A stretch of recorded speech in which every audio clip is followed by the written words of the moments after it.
Hello, Councillor and Mayor. I'm Dr. Joanny Liu. I was born in Canada and I've called Calgary home since 1979. I originally came here looking for work as a civil engineer and soon found myself in the oil patch, where I built a wonderful life. Many years later, I shifted gears and I studied Chinese medicine, and I also practice here. Like many Calgarians, I'm part of a so-called minority community. When I arrived during an economic boom, the city needed workers. Within 2 weeks, I had 3 job offers, one from a very kind gentleman who even gave me a temporary drafting job while I found my permanent position. I never once felt the need for special treatment. Today, I'd like to talk about the City of Calgary's budget, specifically the money going into certain training programs.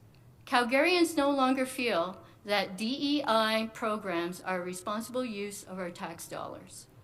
I often hear that DEI programs are meant to level the playing field, but what I've observed feels more like favoritism, preferences that aren't always connected to someone's ability to do the job.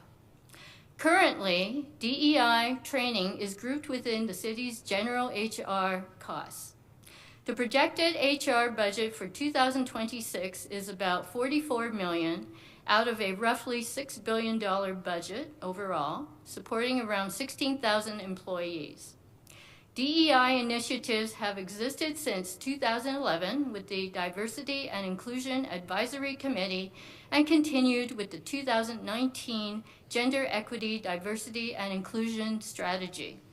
Because costs aren't tracked separately and are buried in general HR spending, it's difficult to see how much is actually being spent on these programs. So I just took a guess that if DEI accounts for about 5 to 10% of HR spending, that's roughly $1.9 to $3.8 million per year, or adding up to about 11.4 to 22.8 million since 2019. From city websites, I found 9 courses and 1 DEI-based employee survey. With such a high number of courses, it makes me wonder how much time these courses are taking out of an employee's work year, and whether workers actually need these courses. Across the country, productivity is at record lows. I'm not convinced that these programs are helping improve that. And I'm also unsure about the measurable benefits. The city emphasizes value in DEI for retention and equity, with surveys showing it as a key talent factor. DEI is a talent? My friends come from many backgrounds. Some look like me. Some are Black, brown, Native, heterosexual, gay, or lesbian.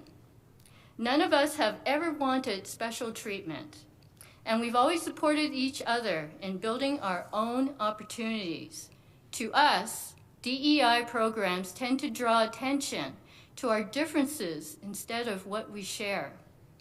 Many of my Caucasian friends also feel uncomfortable when DEI labels them as privileged white trash. That's disgraceful. No one is special, but everyone is unique. Treating people the way you like to be treated has worked for thousands of years, and it still does. In my view, DEI training should be targeted, offered when there are real, documented issues of discrimination, not applied automatically to everyone. My experience, and that of many others that I know, is that systemic discrimination is not a reality in Calgary. I can still chat comfortably with strangers on a walking path, in a checkout line, or at a bus stop without giving a second thought of how they look or where they come from. That's the Calgary I love, and I still want to see it that way. Let's be responsible with our budget. Let's stop spending money on training that doesn't apply to the vast majority of employees. I believe it's time to reconsider the city's approach to DEI training.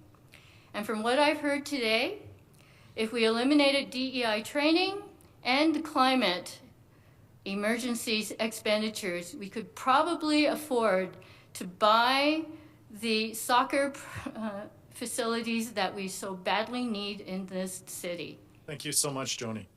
Thank you.